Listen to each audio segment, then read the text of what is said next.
د خوشحال بابا 14مه غزل در سره شریکوم او که تاسو د دې په مفهوم باندې لږ خبر سئ نو دا په پښتو ادب کې بیخي ځانګړې غزل ده د مفهوم له لارې، یعنی پر موسیقي باندې غږېدلی دی خوشحال بابا، د موسیقي پر سرونو دغه پر خوند باندې غږېدلی دی. وایي بیا رباب د مغني ښه سرایت که، په نغمه کې نوی نوی حکایت که.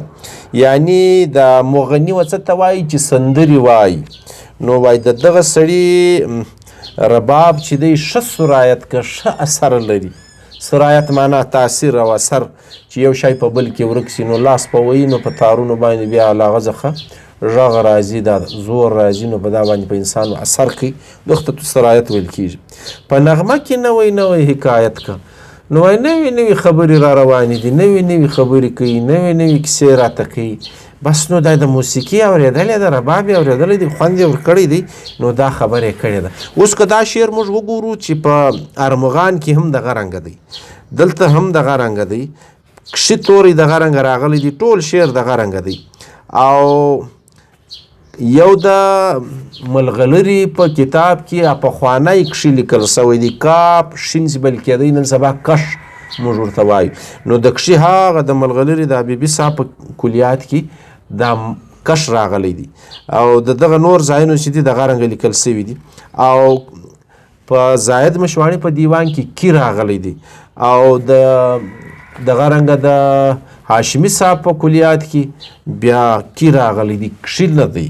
نو دغه د نوي لیکدو دپاره دغه شیان راړول سوي دي، او که لاسوهنه پکې سوې ده. دا شعر کې دا لږ فرق را روان دی، نور په ټولو کې دغه رنګه را روان دی. زما په کلمي نسخه کې کښلي کش کاپ شین شین هم نه دی راغلی، نور نو ټول دغه رنګه دي په ګردو کې.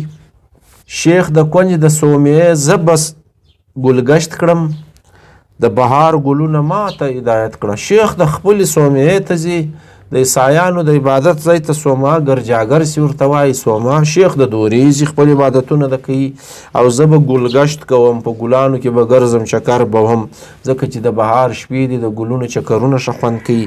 د بهار ګلونه ما ته هدایت که، نو د بهار ګلونه چې شنه سوي دي زیاته ګلګشت ضروري دی، پر ګلانو ګرځېدل ضروري دي. شیخ اکا د خپلې عبادت خانې له ځي، دورې د لګیا وي. نو دا شعر که موږ پرتلیز د متن له لارې وګورو، نو په ارمغان کې د کونج توری چې دی دا بدل راغلی دی. د رفیع صاحب په نسخه کې کاپ واو نون جیم، او د ارمغان غ کاف نون جیم دا دغه رنګه راغلی دی. بیا د زما په نسخه کې کاف نون جیم راغلی دی، واو نه لري. د زاید مشواڼي په هغه کې بیا کاف واو نون جیم راغلی دی، او دا نور نسخو کې دغه رنګه ګردو کې واو نون جیم راغلی دی، نور یو فرق نه دی کې را روان. نو پر مخ باندې خوشحال بابا وایي ګدایانو لره غم د ګیډې ډیر دی. ګدایان ملنګان د ګیډې غم کول، نور غم نه کوي. بادشاهان دی غم د ملک د ولایت که، بادشاهان دي د ملک او د ولایت غم کوي. ملنګان او ګدایان چې دي هغه د خپلې ګیډې غم کوي. نو دلته یو پیغام هم دی، یو سیاسي شعر هم دی چې بادشاه دې خپل وطن سم کړي، ملک دې سم کړي، ولایت دې سم کړي، د هغه غم دې خوري. د نس او د ګیډې غم د ګدایانو کار دی. که بادشاه هم په ګیډه لګیا چې د ګیډ غم کوي، بیا نو وطن تباه کېږي، بیا وطن نه سمیږي. نو نن سبا زموږ دغه حال دی، څنګه وختونه تیرو. نو ګدایانو لره غم د ګیډې ډیر دی. دې کې د خوشحال بابا سیاسي شعور پروت دی. بادشاهان دی غم د ملک د ولایت کا.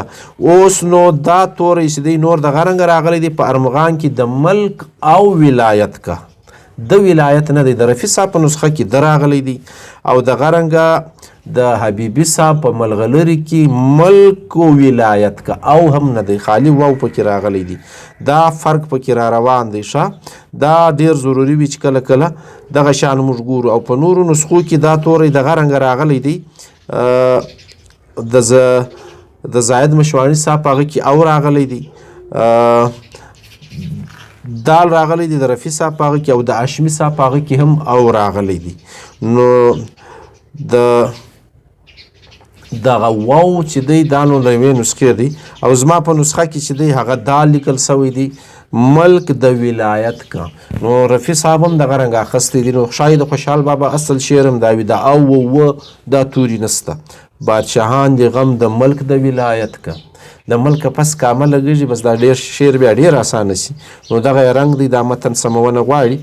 دا دما د بخت اثر دی نور څه دی.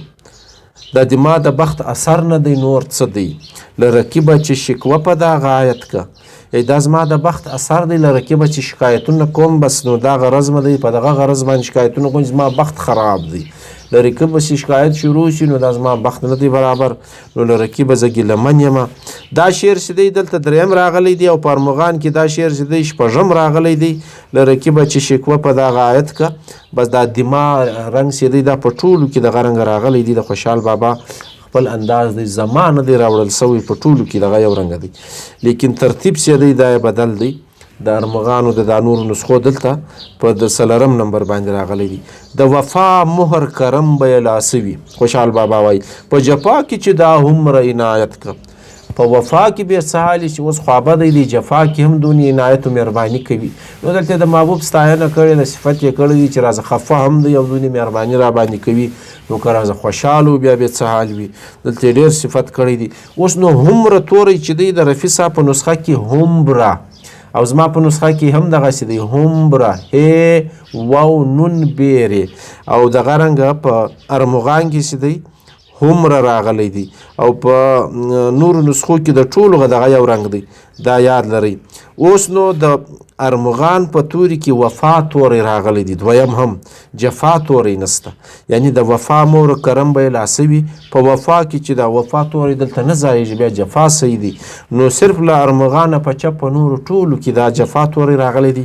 د ارمغان والا که بیرته ارمغان له سره چاپوي نو دغه تېروتنه دې وباسي.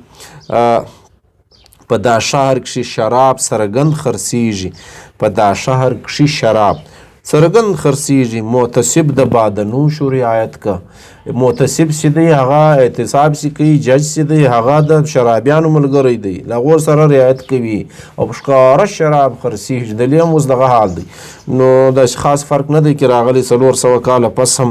نو اوس په دې مصرو کې چې موږ سره ویې ګورو نو دا کښې توری چې دی په دا 2 نسخو کې د زاید صاحب غسې دی او د دغه والی چې دی د هاشمي صاحب هغه کې کی راغلی دی. نورو کې چې دی دا دغه رنګه سم را روان دی. اوس نو د حبیبي صاحب په ملغلرې کې شهر توری نه دی راغلی. دا یاد لرئ. دلته شهد دال باندې راوړل سوی دی. شهد نو دا به شاید د کمپوزینګ او دغه وخت د زمانې تېروتنه وي. دا هم سمیده غواړي. دې ته هم پام غواړي. نو په دا شهر کې شراب سرګند خرڅېږي. محتسب د بادنوشو رعایت که. دونې ګران شعر نه دی. باده و شراب ته وایي. محتسب چې اعتصاب کوي نن سبا چې هر څوک اعتصاب کوي هغه ته جج وایي. نو دا خلک چې دی وایي د هغو ملګري دي. په ماڼۍ دې هم خوشحال سم هم دلګیر سم. په ماڼۍ دا په د رفیع صاحب په نسخه کې ماڼۍ په 2 په لویه یې باندې راوړل سوی دی. په ماڼۍ دې هم خوشحال سم هم دلګیر سم. لکه څوک چې له چا شکر و شکایت که. کله خوشحاله سم شکر کاږم کله بیا خوابده سم شکایت کوم. نو زه هم داسې یم ستا په ماڼۍ کې کله خوشحاله یم ښه دی چې خوابده دی. کله بیا یم برناکه خوابده دی. په کار وایي چې نه وایي خوابده. نو لکه څوک چې له چا شکر و شکایت کله چا ز څوک ګیلم کوي زړه یم ځینې ښه دواړه. نو دلته د محبوب د ماڼۍ پر خوا باندې خبره روانه ده. ستا ماڼۍ کله ښه وي کله بد وي. دلته بیا په ماڼۍ هغه په ارمغان کې خو نو پخوانی لیک دود کې راغلی دی مانړي راغلی دی. او په نورو نسخو کې د رفیع صاحب په نسخه کې په ماڼۍ دی او دا نور ټول چې دي دا یې راړي. دا کم نسخې چې دي فرض یې که د زاید مشواني صاحب غیې دی. د ملغلرې غیې دی او دغه رنګه زما په نسخه کې چې دی هغه دید دی. د رفیع صاحب زما نسخه سره یو رنګ دی. دا نورو ټولو یې راوړی دی. یې په ماڼۍ هم خوشحال سم هم دلګیر سم. وینې لکه څوک چې د چا شکر و شکایت که. نو دلته مخاطبه صیغه ده او که غایبه صیغه ده. دا دواړه شننه غواړي. په ماڼۍ دې هم خوشحال سم بیا مخاطبه صیغه ده بیا اسانه دی. نو دونې ګراني بیا نه پېښوي. غرض دا چې دغه فرق پکې را روان دی. او که د کښلي د دیدن مینه ګناه ده. د رفیع صاحب هغه کې نو ما د ټول په لویه یې باندې راغلی دي. که د کښلي د دیدن مینه ګناه ده. سکه خوشحال درست عمر جنایت که. یعنی که ګناه ده د ښکلي د دیدن مینه نو دا ګناه به خوشحال ګرد عمر کوي. سکه تورې پخوا نو بیا موږ نو به دغه ګناه زه ګرد عمر کوم. سکه دا سکه خوشحال خټک درست عمر جنایت که. جنایت وایي و جرم ته و کسور ته وایي، نو دی وایي و زیاتوب ته وایي چې څوک زیات خوښ کړي هغه د دغه ټپونه چې ورکوي هغه دپاره اصل دا توری استعمالیږي. نو دلته به موږ د ګناه او د جرم په معنا دا توری واخلو. وایي که د کښلي د دیدن مینه ګناه ده، سکه خوشحال خټک درست عمر جنایت که. دا شی یاد لرئ. اوس نو دا کښلي د دیدن د یوه دپاره استعمال سوی دی، لیکن په ارمغان کې د کښلیو توری راغلی دی او په زاید مشواڼي کې د کښلیو توری راغلی، یو جمع صورت کې. په هاشمي صاحب کې د کښلیو په صورت کې راغلی دی، په ملغلرو کې د کښلیو په صورت کې راغلی دی.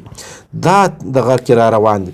او دغه رنګه د هاشمي صاحب په دیوان کې ګسر دال لري نه که د کښلو دیدن مینه ګناه ده، د دیدن مینه ګناه دال توری هم د هاشمي صاحب په هغه کې نسته. نو دا فرق پکې را روان دی.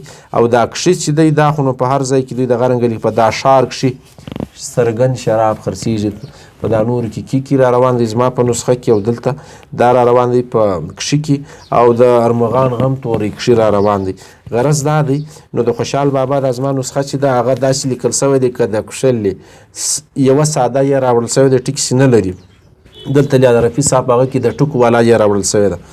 نو که د کښلي د دیدن مینه ګناه ده، معنا یې دا ده څخه خوشحال خټک درست عمر جنایت که.